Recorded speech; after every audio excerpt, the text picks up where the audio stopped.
목요일장 개장하고 18분 흘렀습니다. 시장 전략 세워보도록 하겠습니다. 강창욱 과장, 네. 최지원 연구원 계속합니다. 강 과장님, 네. 제한된 그 장세가 흐름들이 계속 지금 이어져 가고 있습니다. 어떻게 대응해야 될까요? 네, 굉장히 좀 어떻게 보면 좀 힘든 시장이 계속해서 좀 이어지고 있습니다. 지난 이제 1900선을 기준으로 해서 2000포인트까지 단기적으로 위아래 한 100포인트 수준에서의 박스권 흐름 자체가 계속해서 좀 장기간 동안 좀 이어지면서 지수에 대한 필요 누적도가 굉장히 좀 높아진 상황이라고 지금 볼 수 있을 것 같은데요. 아무래도 이제 지수가 2000포인트까지 좀 올라갔다가 다시 한번 지금 1900선 초반 거의 뭐 1900선까지 좀 내려오다 보니까 시장에 대한 불안감이 다시 한번 좀 확대된 것으로 지금 볼 수 있을 것 같습니다. 가장 근본적인 문제로는 뭐 계속해서 시장에서 얘기 나오고 있는 유럽에 대한 재정 불안과 그리고 미국 재정 절벽에 대한 불안이 계속해서 좀 이어지고 있다라는 게 가장 큰 틀이라고 볼 수 있을 것 같고요.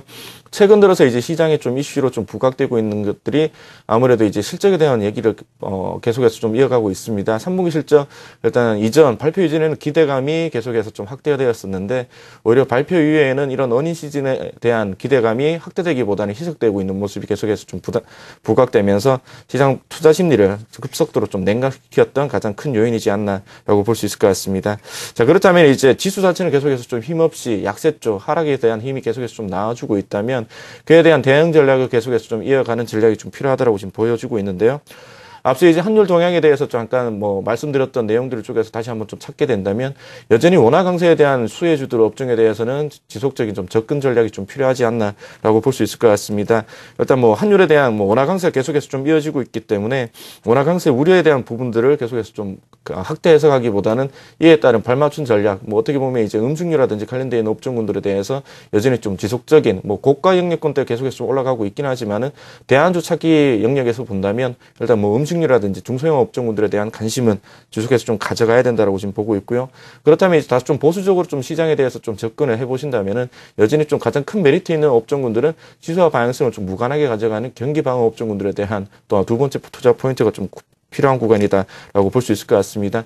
세 번째 시장에 대해서 좀 접근을 해본다면은 실적에 대한 모멘트는 다소 희석되었다라고 말씀을 드렸는데 이러한 요인들은 오히려 어떻게 본다면 이제 대형주들에 대해 좀 적용되는 흐름이 좀 굉장히 좀 크게 나왔었는데 오히려 이제 뭐 거래소 쪽 그리고 코스닥 시장 쪽에 중소형 종목군들 뭐 어떻게 본다면 이제 5천억 시가총액 5천억 기준으로 해서 본다면 미만 종목군들의 실적 개선이 영업이익의 개선 속도가 좀 빠르게 나타나는 종목군들의 경우에는 오히려 시장 대비해서 큰 폭으로 좀 올라서는 흐름이 계속해서 좀 나왔기 때문에 일단 시장 대비해서 뭐 수익률을 상회하는 중소형 종목군들에 대해서 지금이라도 좀 관심을 가져야 되는 국면이지 않나라고 보여집니다.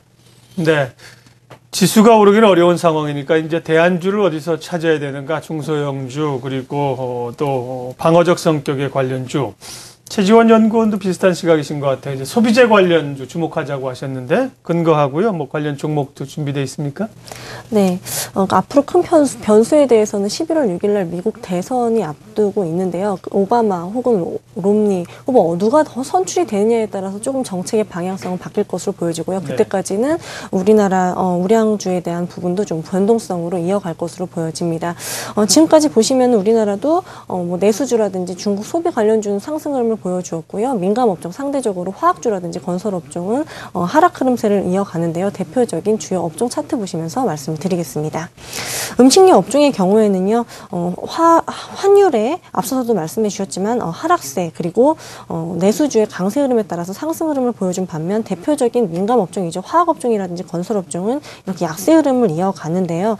지금 현재 민감업종의 포트폴리오를 많이 담고 있는 부분이 있다라고 한다면 이미 가파르게 상승한 종목에 대해서는 지금 뒤늦게 편입을 한다라고 한다면 조금 뒤늦은 감이 있기 때문에요. 일단은 11월 6일 미국 대선 이후의 정책에 따라서 향방에 따라서 관망하신 후에 기관과 외국인의 움직임을 확인하신 후에 좀 대응을 하시는 것이 좀 필요할 것으로 보여진다라는 거 먼저 말씀을 드리겠고요. 요즘에는 업종이라든지 종목의 슬림화 과정이 좀 이루어지고 있습니다. 이에 따라서 관점에 대해서도 좀 차별화해서 접근하시는 것이 좋을 것으로 보여지는데요. 오늘은 소비재 위주로 좀 접근을 하는 부분이 부분이 어떻겠나라는 부분에서 말씀을 드리려고 합니다. 미국의 주택 시장에 대해서도 지표가 좀 호조로 발표로 되었고요. 이에 따라서 미국의 국민들의 소비력이 좀 강화될 것으로 예상되는 부분과 중국의 구조 개혁 그리고 장기적으로 보았을 때 내수주에 대해서 조금 더 진작 활동을 좀 펼칠 것이다라는 기대감에 따라서요. 소비 관련주에 대해서 좀 관심 있게 보자라는 부분에 대해서 말씀을 드리겠고요. 대표적으로 미국의 소비 관련된 차트를 먼저 말씀을 드리겠습니다.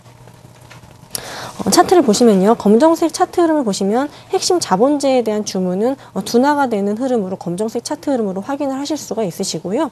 소매 판매에 대해서는 점차적으로 늘어나고 있다는 것을 빨간색 차트 흐름으로 확인을 하실 수가 있으신데요. 그만큼 소비에 관련된 섹터에 대해서 상대적 강세 흐름을 보여주고 있다는 것에 대해서 주목하시는 것이 좋을 것으로 보여집니다.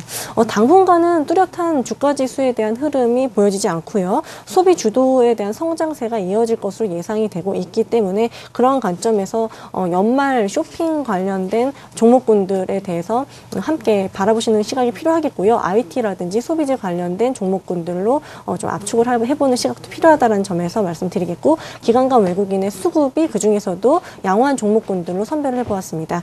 파트론이라든지 NHN, 인터파크, 골프존, LG, U+에 대해서 말씀을 드리겠고요. 이들 종목군들에 대해서 조정 시 매수하시는 관점과 중장기적인 시각을 유지하시는 것이 좋을 것으로 보여집니다. 네, 오늘 출발 전략 두 분 함께 했습니다. IM투자증권 영업부 강창욱 과장, 유진투자증권 서초지점 최지원 연구원이었고요.